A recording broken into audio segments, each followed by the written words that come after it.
واش في اخبارك انه كاين واحد العدو عايش معاك، كينعس معاك،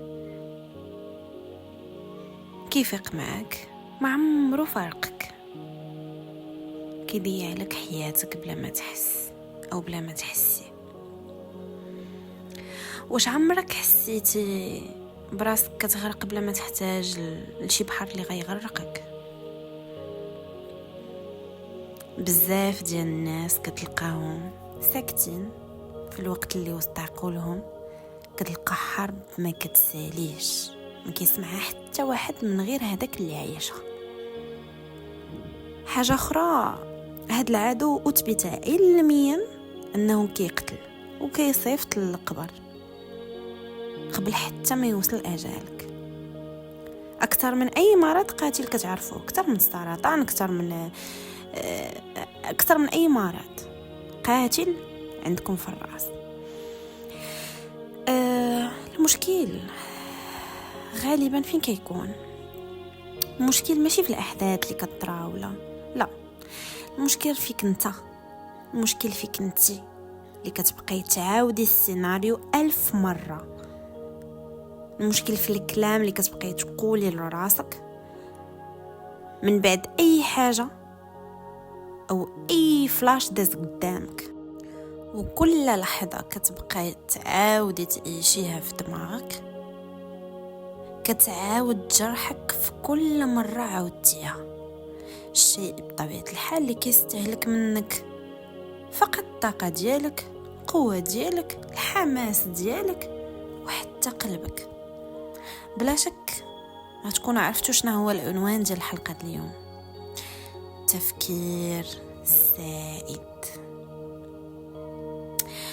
الوقت اللي كتبقى تعاود فيه الحدث بأدق تفاصيله في عقلك وتعيي راسك في الوقت اللي كتلقاه وقع مرة واحدة. باش تفهميني اكثر، التفكير الزائد فقط طريقة باش كتعاقبي راسك، ولو بيغ انه كتلقاي راسك دخلتي في دوامة ديال الافكار ديال شي حاجة اللي مازال ما وقعات ولا اللي ممكن ما توقعش كاع بنسبة 99%. اليوم بغيتك تفهمي معايا واحد المبدأ جد مهم. انت او انتي راك ماشي ضعيفة، لا، انتي فقط عييتي من كتر التفكير.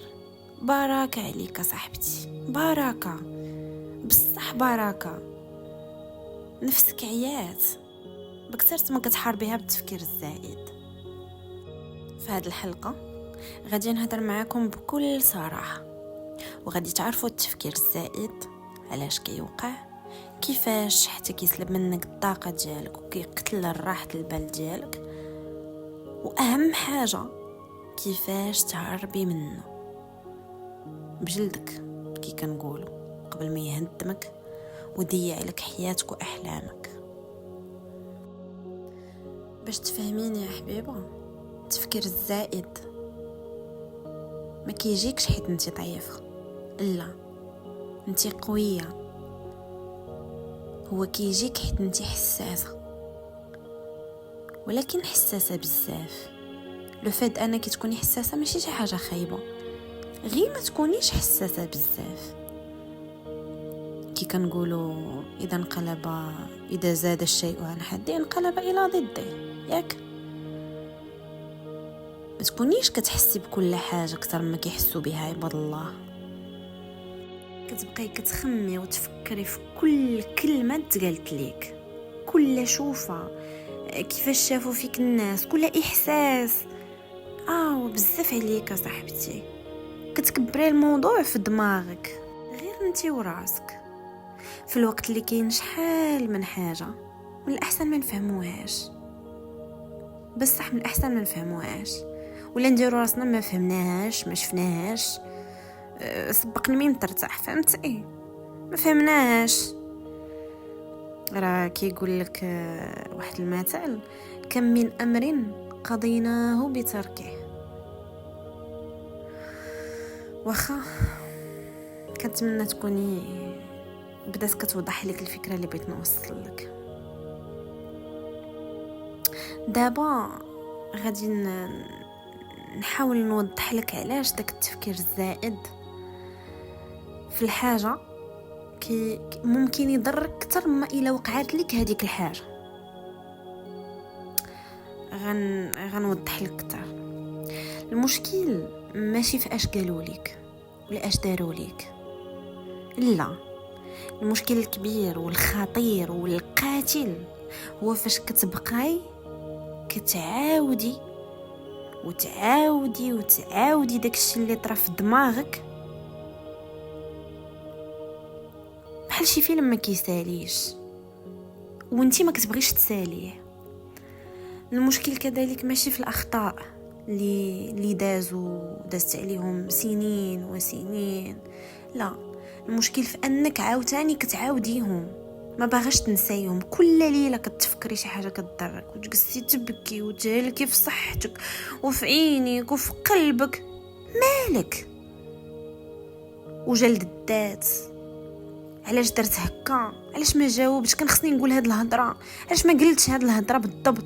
علاش ما عطيتهاش واحد الطرشه فاش قلت لي هاد الهضره؟ لا، جلد الذات خطير، بصح خطير وبزاف، كيهلك لك نفسيتك كتر وكتر وكتر، كتبقاي تحاربي في راسك وتعاملي نفسك بحال شي عدو ديالك، داك العدو اللدود النيت اللي ما تحنيش فيه، هكا كتبقاي ديري. شوفي سمعيني وديها حلقه في ودنيك. كيف كنقولوا حنايا مغاربه، شفتي الحياه الا ضرباتك ممكن تضربك مره، جوج، ثلاثه كاع الا طارت حياتك كامله.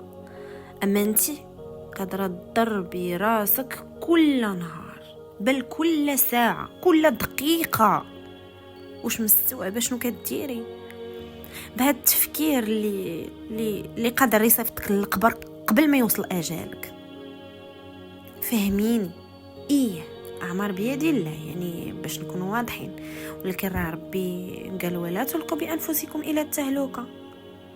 ماشي واحد كتلقاه هو اللي سكت لراسو القلب بكثرة الفقايس، ويجي واحد ويقول لك الاجل، وصفي الاجل، وصلي الاجل. واخا فهمتوني ياك؟ دقتوني باش ديريها في بالك. التفكير الزائد لا كيخليك تولي شاكه في كل شيء، من راسك وانتي غاده، قراراتك، الناس اللي دايرين بيك، اقرب الاقربين، امك، باك، خوك، اختك. كتكوني جالسه وسط الناس عليك ما بيك، حتى كطيح لك لا طونسيون، ولا كطيح ولا كتطلع، المهم وحده فيهم قلبك كيبدا يضرب يضرب يضرب يضرب يضرب بحال غيخرج من بلاصتو. السكر حتى هو ملي كتعبريه كتلقيه طلع ولا هبط، كتولي حتى الضحكه ما باغاش تخرج لك. مالك ودي على هذا الشيء كامل؟ مالك؟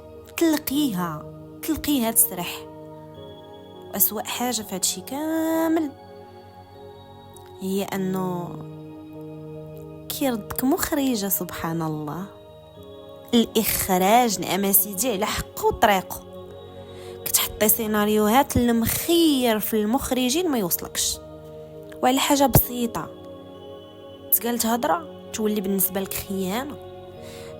شي واحد غلط في حقك ولا في حق شي واحد من لونطوراج ديالك، والغلط راه وارد، انت براسك كتغلطي، لا تولي تكرهيه. ترى شي موقف بينك وبين شي حد ولا مع امك، اختك، شكون ما بغى يكون، تنوضي انت تقطعي الغا ديالو، تسالي علاقتك به كاع. مالك رخفي فيك النفس. اجيكم هضرتي شويه قاصحه ولكن راه بحرقه.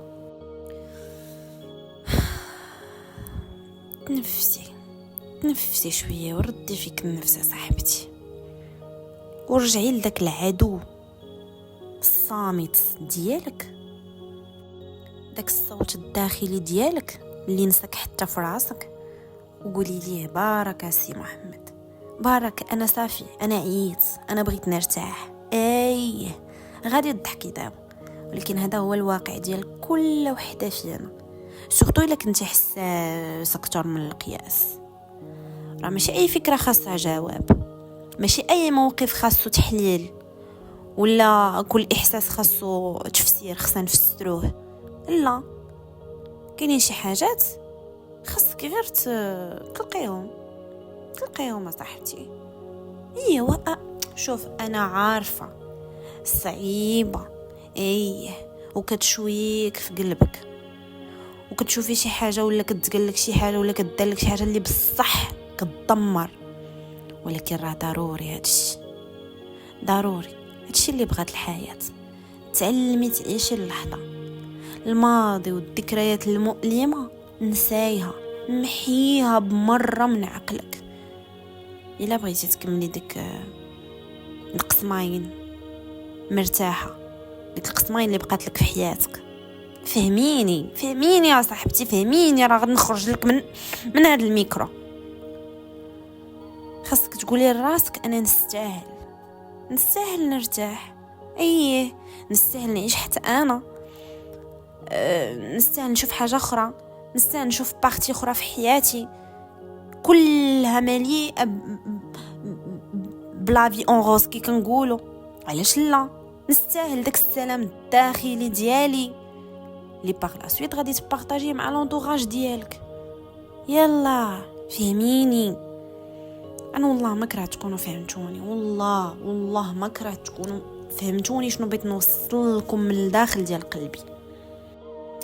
الاهم في هادشي كله بغيتك تعرفي واحد الحاجه، انا فخوره بك اليوم، وكنهنئك كنهنئك انك قدرتي وبديتي اول خطوه، ماشي باش تحبسي ولا تبطلي التفكير الزائد، لا، ولكن باش تحبسي وتوقفي، تعاقبي راسك به. تيقين راك قويه وقاده ديريها، وهاد القوه باينه في شخصيتك، في وجودك، في طريقه البحث ديالك على الحلول. وخير دليل انك دخلتي لهذا البودكاست وماشي واحد اخر، وباغا تغيري افكارك. وغنبغي ناكد لك واحد الفكره، انك مادام وصلتي حتى لهاد الدقيقه، اذا فقلبك باغي يرتاح قبل عقلك. خلي لي تعليق انك بصح قررتي ترتاحي، باش كومسا نقدر نعرف شحال من واحد قادر وباغي يحارب الصمت ديالو، لأنه كل واحد فينا يستاهل يعيش بسلام. كنت معكم روعة من بودكاست صوت روعة. إلا عجبتكم الحلقة ما تبخلوش عليا باللايكس وسبسكرايبز، وما تنساوش تشاركوها سورتو مع أي واحد محتاج يسمع هذه الهضرة، ماماك، باباك، اختك، خوك، صاحبك، صاحبتك، مراتك، راجلك، اي واحد كيبان لكم محتاج يسمع هذه الهضره. ما سخيتش بيكم الى الحلقه المقبله ان شاء الله.